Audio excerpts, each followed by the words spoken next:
This month on Mustang Magazine, Seniors Party at Post Prom. 3D art students install a sculpture in Attleboro. We meet Miss Fix-It for a plumbing job, and we fly high above Norwood with a flight instructor from Norwood Airport. These stories and more on this June edition of Mustang Magazine.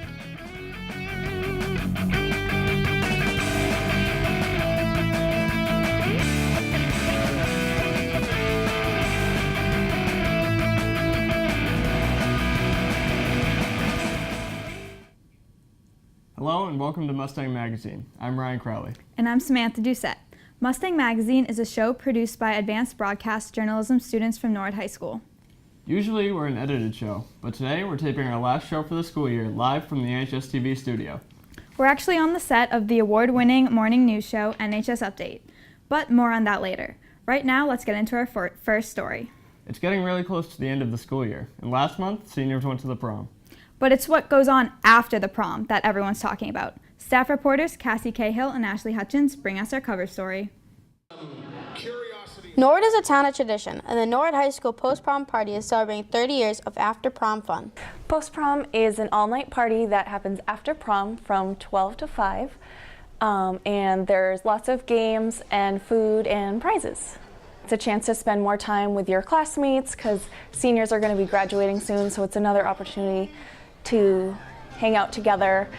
So this year's theme was outer space, and that was really neat. So we had lots of planets hanging from the ceiling, we had a crashed spaceship, we had aliens all over the place. So it was a really neat theme. Kaplan has been organizing the party for 8 years and has produced a multitude of fun themes. I loved this year's theme of outer space. I thought it was really fun. And I thought last year Great Gatsby came out really cool too because we had a giant chandelier and it just looked really cool in the room. And students agree that this year's theme was out of this world. They're incredible. It's real nice. The sparkles are amazing. The rides, the activities, sick. They're way too much fun. They did a really good job. I'm very impressed with the whole scenery over there. It's lit up very nice. Bounty houses. Really good time. They're really nice. They did a great job working on the decorations. It's a lot of fun to participate. We're having fun to compete. But the reason for having post-prom isn't all fun and games. So when I went to high school, I went to the high school in the early 80s.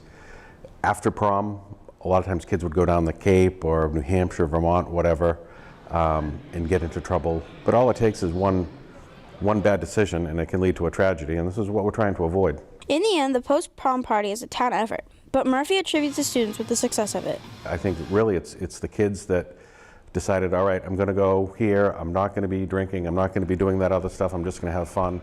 And as you can see, I mean, the kids had a ton of fun. And with 30 years of fun under their belt, Post-Prom Committee is ready for more. Reporting for Mustang Magazine, I'm Ashley Hutchins. Thanks, girls. It's been a busy month for arts and activities at NHS. A few weeks ago, music students from all the Norwood schools joined together in the auditorium for a showcase. Staff reporter Jessie Kroll caught up with one of the groups of the performers known for their outstanding harmonies. The a cappella group The Shirley Tempos performed last month in the NHS Gymnasium.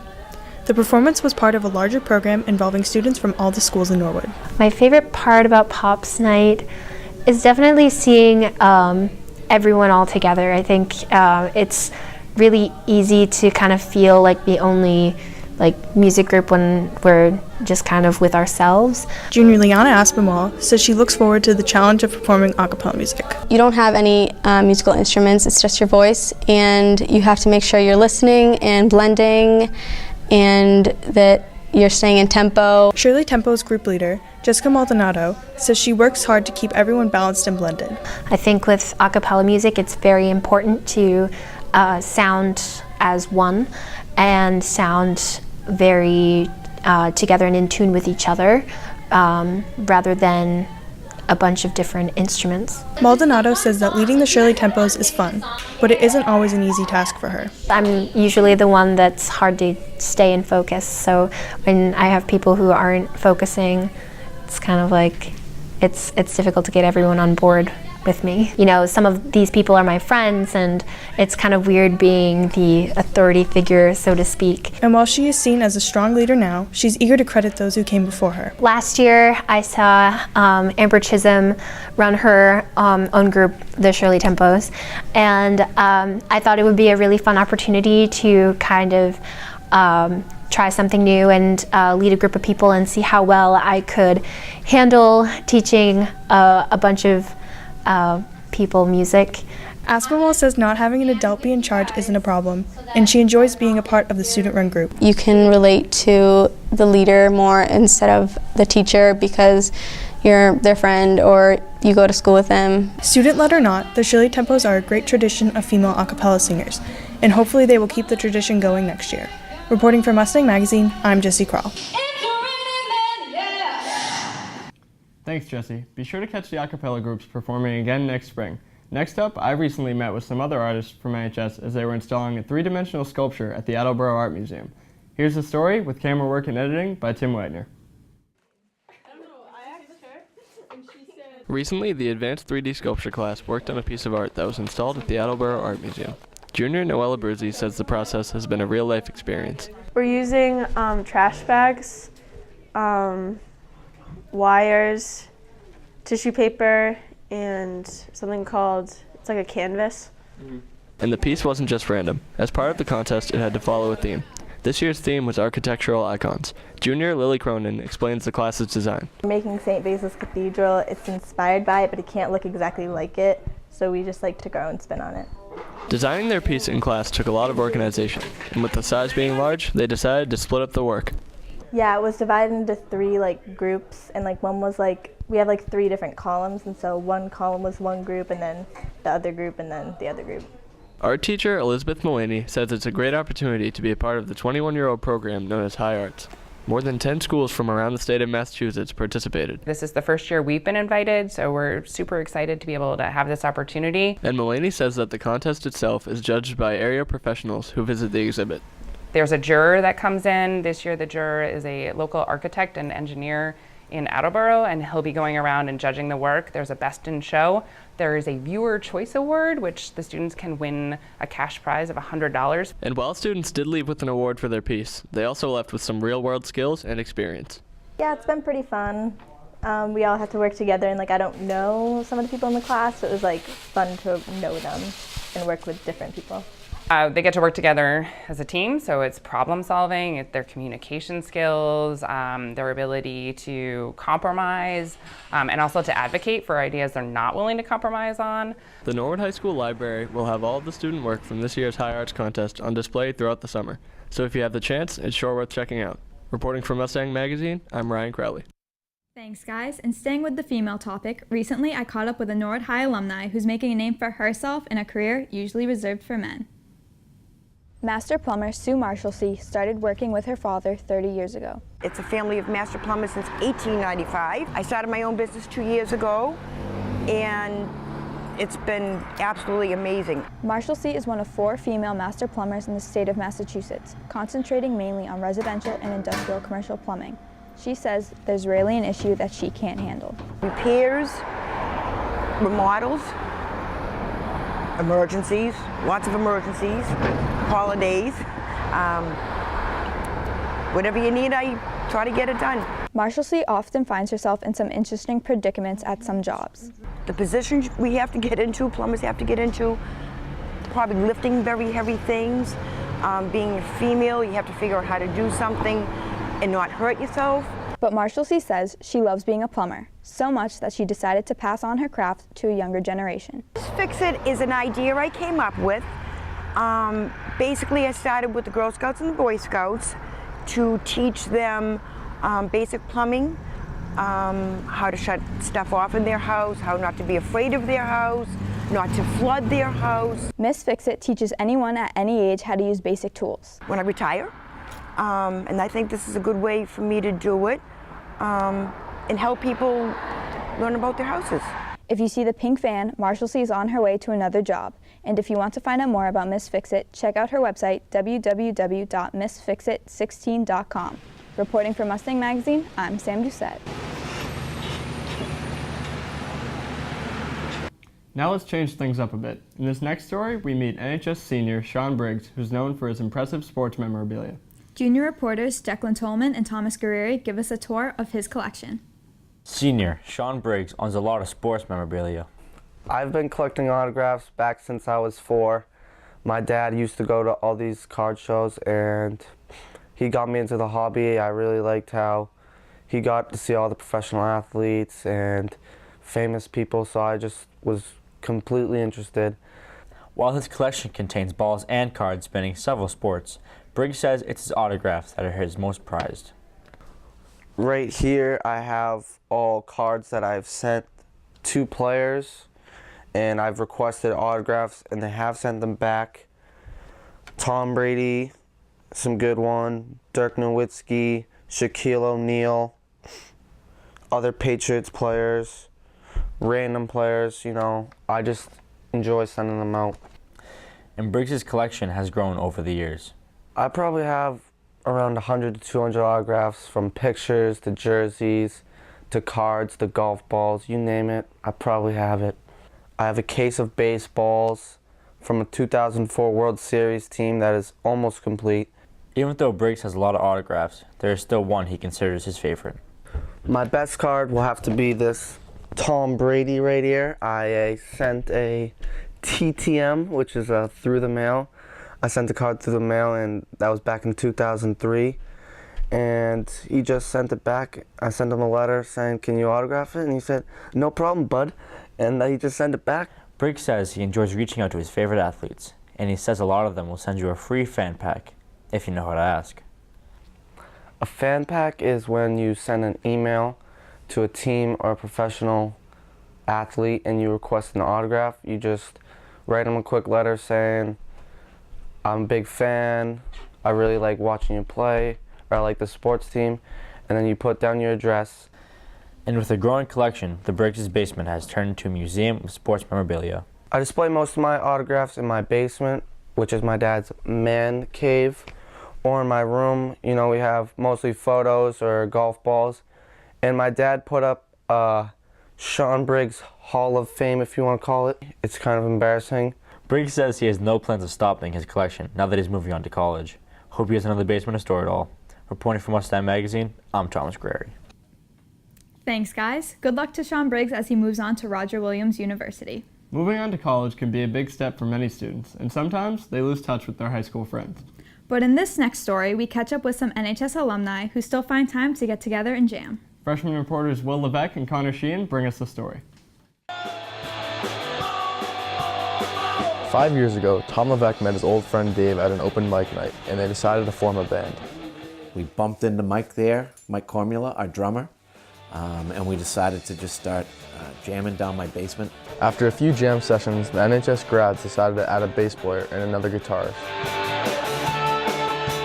But before the band played too many gigs, they needed a name. After some discussion, they decided to go with the Tom Levesque Band. I remember one of them was Meat Raffle, and I did not want to be in a band called Meat Raffle. Even though he's been a musician for a long time, Levesque says he never thought he'd front a band. I didn't know that I was a singer. I just started singing because sort of just to keep time, basically, and know where you are in certain songs. It's nice to sort of have a placeholder like a singer. The Tom Levesque Band has a big catalog of mostly rock and roll.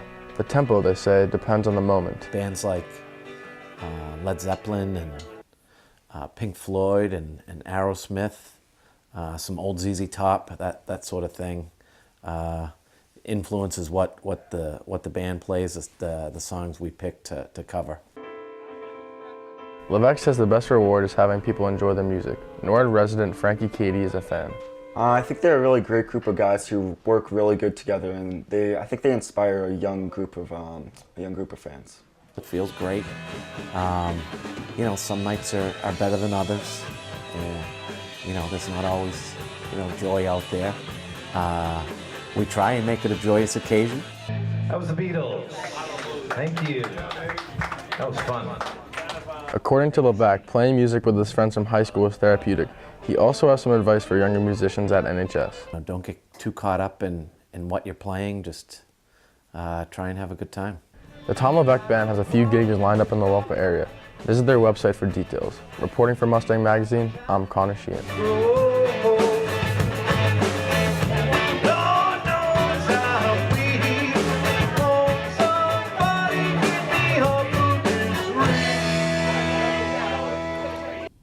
Thanks, guys. It's always nice to see NHS alumni doing well. In this next story, we meet another alumni at the local airport. He's learning how to stay calm while flying thousands of feet off the ground. Freshman reporters Stephen Allinger and Kevin Sisk introduce us to a level-headed pilot who takes us for a ride high above Norwood.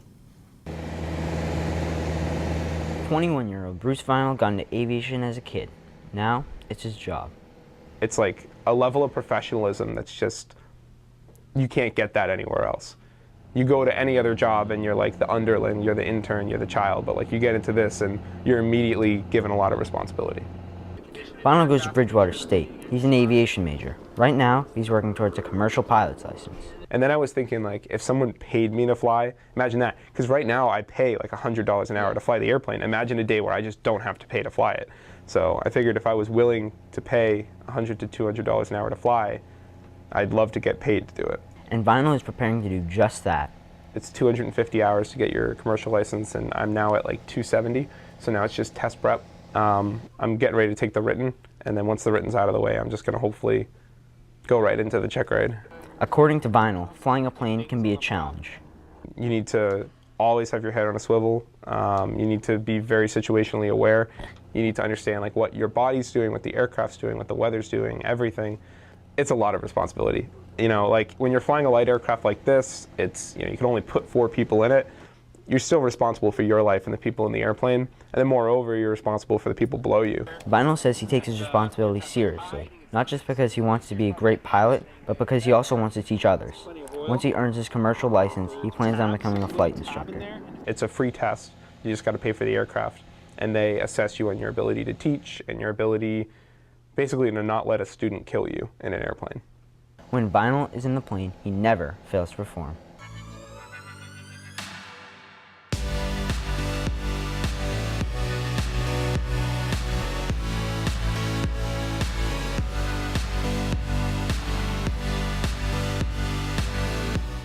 Vinyl says he tells most students one thing. A pilot doesn't need to start off with all the flying, they need to start off with the level head. Hopefully Vinyl can keep his plane as level as his head. Reporting for Mustang Magazine, I'm Kevin Sisk. Thanks, guys. Last month was filled with holidays. Cinco de Mayo, Memorial Day. And May the 4th. May the 4th? Yes, May the 4th be with you. Here's Chris Sheehan and Max Fingston to explain. This year on May 4th, room 114 is celebrating Star Wars throughout the school. So May the 4th be with you is just a celebration for Star Wars fans throughout the world, and it's just the way that the day sounds out, May the 4th. So it just goes with the line, May the Force be with you. We're going to have just games, food, obviously. We'll be showing the movie after school in the GSU. We'll be showing Rogue One. That's the new one that came out this past December. I think it's just a fun way to kind of like, all right, spring's coming. We've been really busy. MCAS is coming up, so it's a good day to just kind of just have a little fun. Mr. Stamides believes students can learn life lessons from Star Wars. I mean, it has a good story in it. There's action, there's adventure, there's comedy, there's romance, and it's just really just fun to watch on the big screen. I mean, definitely there's common themes in the Star Wars story. I mean, it talks about like heroism and friendship and loyalty and just like what you should do and like what's the right thing to do, certain things. So I feel like, again, the story's pretty solid. It's a good morality tale, so I think it's a story that anyone can learn something from. However, younger generations will never be able to truly appreciate Star Wars as Mr. Stamides did in his childhood. I think, again, they're great stories, but I just feel like, again, with so much other competition out there, like it kind of lost a little bit of its wow factor. So they're not as big as they could have been. I mean, the last one still made $1 billion, so people are still seeing it. But I just feel like in the loss with the shuffle with all the other movies that are coming out, I don't think it'll be as big of an impact as it did to us who grew up with it in the 70s and 80s. I just remember like when I was a little kid, I went to the first movie in the theater, and it just really stuck with me to say, like, this is what movies is about. Like when I go to the theater, I want to be amazed. And that first movie like opened my eyes to what film can be, and it stuck with me ever since. Young or old, Sith or Jedi, Wookiee, or whatever Yoda was, we can all look forward to celebrating May 4th in room 114. Reporting for Mustang Magazine, I'm Chris Sheehan. I'm pumped for the next Star Wars. It's definitely one of the best film series ever. Yeah, we actually have a few aspiring filmmakers of our own here at NHS-TV. Recently, Alessandra Veron completed a short film with her advanced media class. Here it is now. It's called Delete.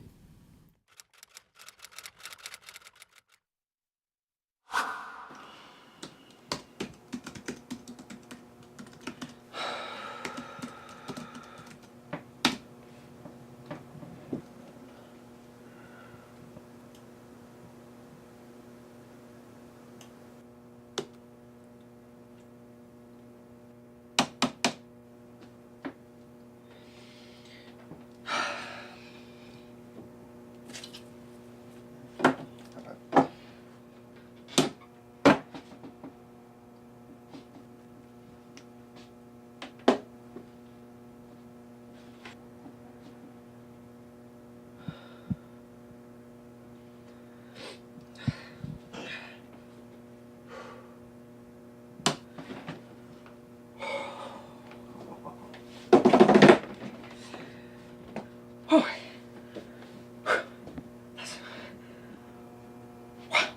Okay.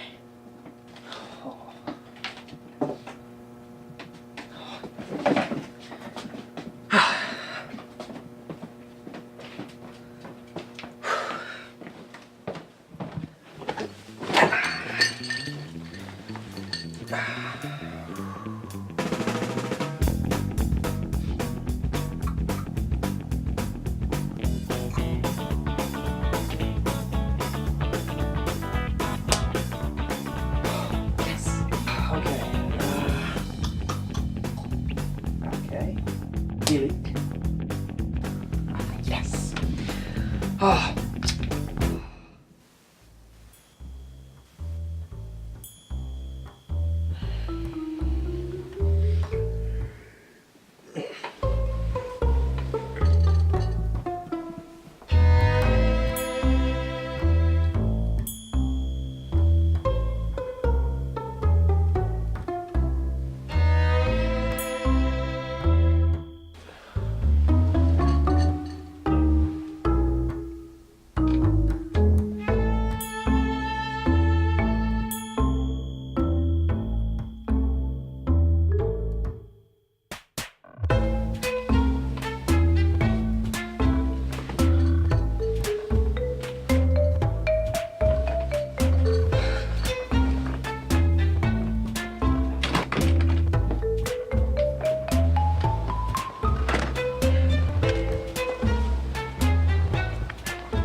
Yo, Tim, did you do the homework? Yeah, it's right here. All right, let me get that. Come on, man. Why can't you just do it yourself? Because I don't feel like it.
Nice work, Alessandra. If you'd like to see more of her work and other short films by students in the advanced media classes, check out our films page on our website.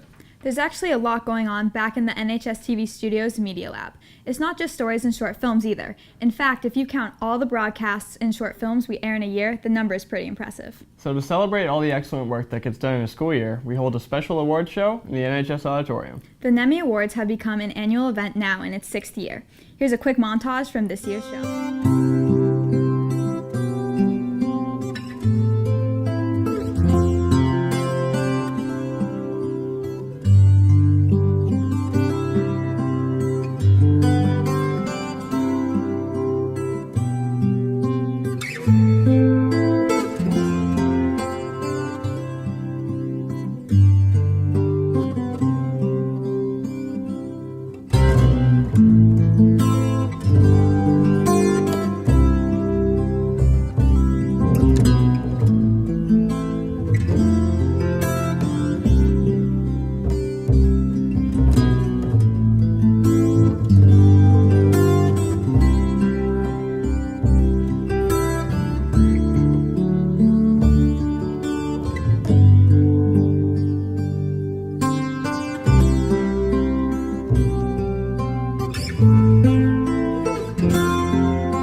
Well, that's all we have for this episode of Mustang Magazine. It's the last show for this school year, but don't worry, we'll be back in September with a brand new show.